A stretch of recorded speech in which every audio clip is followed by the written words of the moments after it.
السلام علیکم ورحمۃ اللہ تعالی وبرکاتہ۔ الحمدللہ رب العالمین والصلاة والسلام علی سید المرسلین۔ محترم طلباء، باب المہر کا بیان چل رہا تھا۔ اس میں ایک دو مسئلے رہ گئے تھے، وہی اولاً پڑھتے ہیں۔ ایک مسئلہ یہ ہے کہ ذمی نے ذمیہ سے نکاح کیا یا حربی نے حربیہ سے نکاح کیا دارالحرم میں، اور مہر کو کیا رکھا؟ مہر کسی مردار کو رکھا، یا بغیر مہر کے نکاح کیا، اور یہ چیز ان کے نزدیک جائز بھی ہے، بغیر مہر کے نکاح کرنا جائز بھی ہو، تو پھر کچھ لازم نہیں آئے گا۔ یعنی وطی ہو جائے یا وطی سے پہلے طلاق ہو جائے یا ان میں سے کوئی ایک مر جائے تو کسی بھی صورت میں کوئی مہر لازم نہیں ہوگا، اگر یہ ان کے مذہب میں جائز ہو تو۔ اور اگر جائز نہ ہو بلکہ ان کے نزدیک بھی مہر واجب ہوتا ہے تو پھر مہر کے وجوب کا حکم ہوگا۔ پھر دوسرا مسئلہ ہے کہ اگر ایک حربی نے حربیہ سے نکاح کر لیا، ذمی نے یا ذمیہ سے نکاح کر لیا شراب کے بدلے میں، یا خنزیر، کسی متعین شراب کے بدلے میں یا کسی متعین خنزیر کے بدلے میں، پھر دونوں اسلام لے آئے، اسلام قبول کر لیے، تو وہی متعین شراب یا متعین خنزیر ہی دیا جائے گا۔ یہ اور بات ہے، چونکہ اب مسلمان ہو گئے تو اس کا استعمال کرنا مسلمان کے لیے حرام ہے، تو براہ راست اس کو استعمال نہیں کر سکتے۔ شراب ہے تو اس کو سرکہ بنا لے، اور خنزیر اس کو چھوڑ دے، بھگا دے۔ اور اگر معین شراب یا معین خنزیر پر نکاح نہیں ہوا بلکہ مطلق کہا گیا تھا، تو اب خمر کے بدلے قیمت دیا جائے گا اور خنزیر کے بدلے مہر مثل دیا جائے گا۔ خمر کے بدلے قیمت اور خنزیر کے بدلے مہر مثل کیوں؟ اس لیے کہ خمر ان کے نزدیک، کفار کے نزدیک مثلی چیز ہے، یعنی اگر خمر ہلاک ہو جائے تو اس کے مثل ہی کوئی چیز دینا لازم آتا ہے، اور خنزیر یہ قیمت والی شے میں یعنی ذات القیم میں اس کا شمار ہوتا ہے۔ تو اگر مثلی شے میں مثلی چیز دی جائے تو گویا کہ اسی چیز کا دینا لازم آتا ہے، یعنی خنزیر یہ شراب ہے، شراب مثلی چیز ہے، اب اگر اس کے مثل کوئی چیز دی جائے تو گویا کہ شراب دینا ہی لازم آئے گا، اور خنزیر قیمت والی شے ہے، ذات القیم سے ہے، تو اگر اس کے بدلے قیمت دی جائے تو خنزیر ہی کا دینا لازم آئے گا۔ تو چونکہ یہ خمر مثلی چیز ہے لہذا اس کو قیمت کے بدلے دے دیا جائے گا، تو عین شے کا دینا لازم نہیں آئے گا۔ اور پھر خنزیر ہے، خنزیر ذات القیم سے ہے تو قیمت دیں گے تو اسی عین چیز کا دینا لازم آئے گا، لہذا اس کے اب قیمت دیا نہیں جا سکتا ہے، قیمت دینے کی کوئی صورت نہیں ہے، نہیں تو عین خنزیر دینا لازم آئے گا، لہذا اس کے بدلے میں مہر مثل لازم کیا جائے گا، مہر مثل دینا لازم ہوگا۔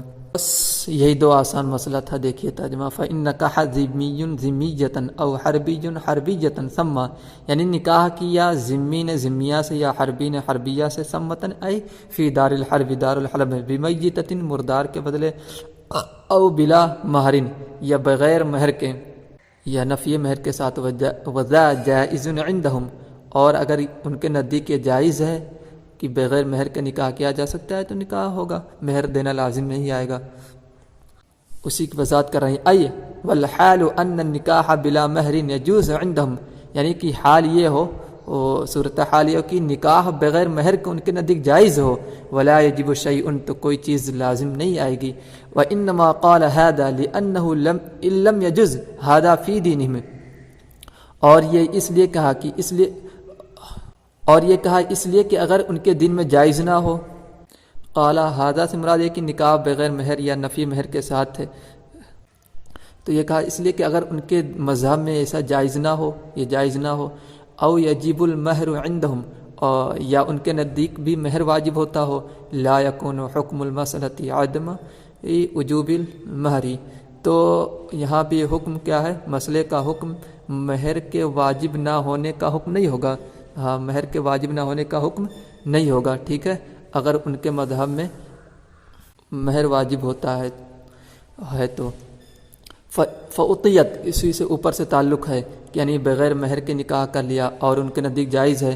فعطیت او طلقت قبلہ، تو وطی کر لیا گیا یا وطی سے پہلے طلاق ہوئی. او مات احدہما، یا ان میں سے کوئی ایک مر گیا، کوئی بھی صورت ہو. فلا مہر لہا، اگر ان کے نزدیک بغیر مہر کے نکاح کرنا جائز ہے تو کوئی مہر ان صورتوں میں نہیں پایا جائے گا. وطی پالی جائے، وطی سے پہلے طلاق ہو جائے، ان میں سے کوئی مر جائے تو مہر واجب نہیں ہوگا. اگر مسلمان ہو تو پھر وطی پالی جائے تو پورا مہر دینا ہوگا، اور اگر وطی سے پہلے طلاق ہو تو نصف مہر، اور موت ہو جائے تو بھی پورا مہر دینا پڑتا ہے، جس کی تفصیل ہم نے پڑھ لیا پہلے ہی.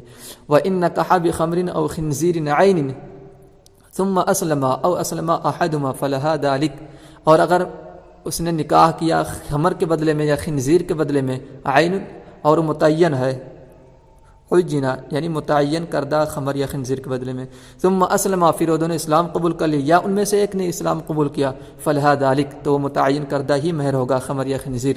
وفی غیر عین، اور اگر متعین نہ ہو، فقیمت الخمر فیہا ومہر المثل فی الخنزیر، تو خمر کی قیمت دی جائے گی اس میں، اور مہر مثل خنزیر کی صورت میں دیا جائے گا، خنزیر کے بدلے مہر مثل.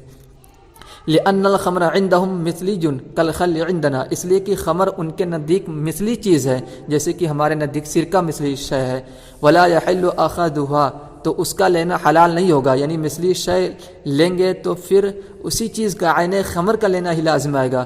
فإیجاب القیمت یکون اعراضا عن الخمر، تو قیمت کو واجب کرنا خمر سے اعراض کے لیے ہوگا، یعنی قیمت واجب کر دیں گے تو خمر سے گویا کہ اعراض ہو گیا ہے.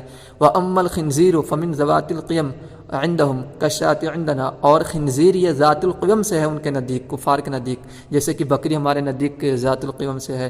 فإیجاب القیمت لا یکون اعراضا عنہ، تو قیمت کو واجب کرنا اس سے اعراض کرنا نہیں پایا جائے گا، یعنی خنزیر قیمت کو واجب کریں گے تو وہی عین خنزیر دینا لازم آئے گا، اس لیے کہ وہ قیمت والی چیز ہے، تو قیمت کو واجب کرنا اسے اعراض کرنا نہیں پایا جائے گا. تو یہاں پر ایک ہی صورت بچی ہے، وہ کیا ہے؟ فیجب مہر المثلی اعراضا عن الخنزیر، تو مہر مثلی واجب ہوگا خنزیر سے اعراض کرتے ہوئے. اللہ اعلم بالصواب.